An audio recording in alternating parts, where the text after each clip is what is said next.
Čus bus autobus, já jsem Vojtule Vrtule a vítám vás u mého dalšího videa. V dnešním videu si ukážeme ochutnávku jídel nebo nějakou challenge, kterou mi připravili moji asistenti. Bude to 10 jídel a pokusím se uhádnout, co to je. Vůbec nevím, co to je. Takže mám 10 pokusů a uvidíme, kolik zvládnu. Teď.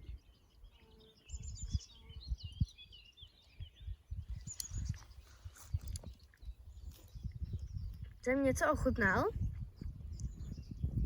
Ten začátek chutná divně, ale myslím, že to chutná nějak podobně jako kečup. No. Počkej. Je to kečup? OK. Je to kečup bude.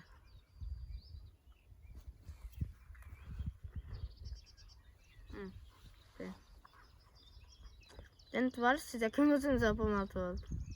Že to sušenka, tak je to blbý, protože to může být jakákoliv.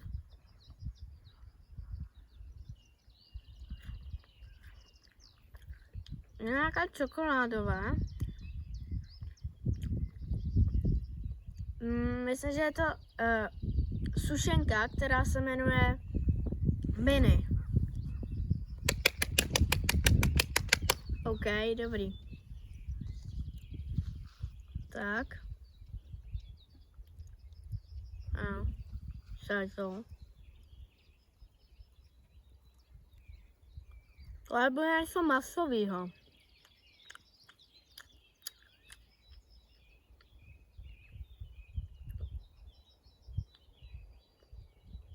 No takový tyčkový tvar. Nevím úplně, jak se jmenuje a myslím, že to jsou kabanosky. Yes, dobrý.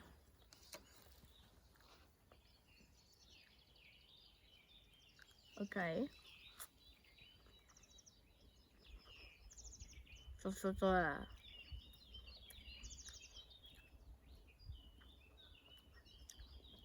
Jaký karamel tam cítím?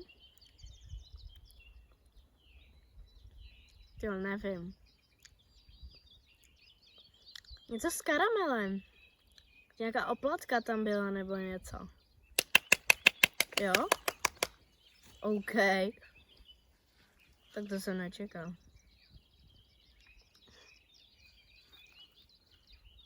Co je?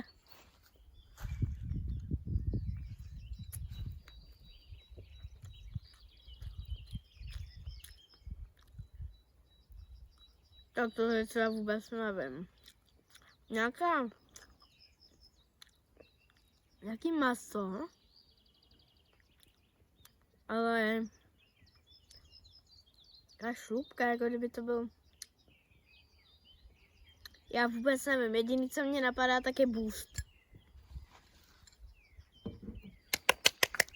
Fakt? Ty.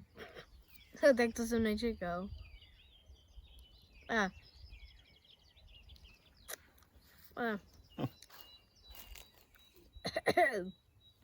Tyjo.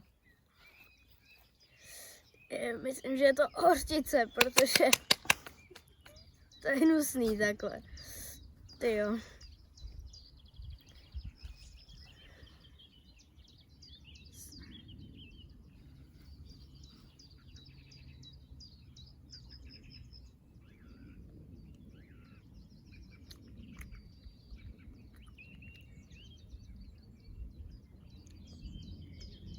Co? Nějaký sýr, ale já vůbec nevím jaký. OK. Byl to sýr.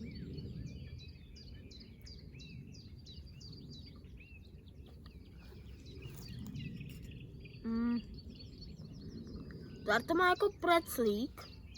Takže mi to mohl být preclík. Ale s nějakou čokoládou, ne?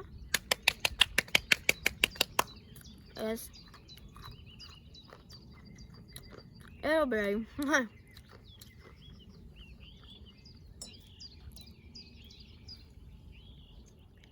bude dál.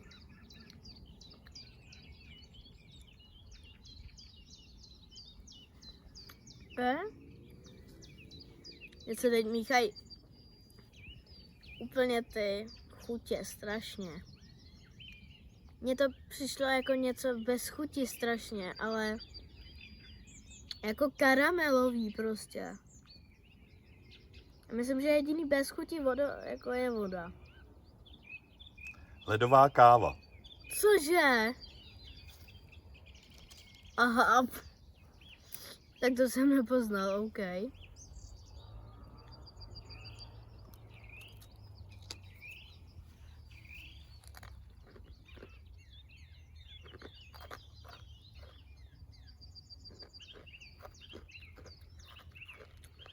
To je slaná tyčinka, slaná sušenka, ne? Nebo Bake rolls. co to je? Tak to jsem v životě neslyšel. A to bylo všech 10. OK, tak tohle bylo pro dnešní video všechno. Budu moc rád, když mi dáte like a odběr. A čau. Tak se viděl můj challenge, kde jsem hádal 10 jídel. Povedlo se mi 8 z 10 podle toho divného cvakání, což byl potlesk. Doufám, že se vám moje video líbilo a čau.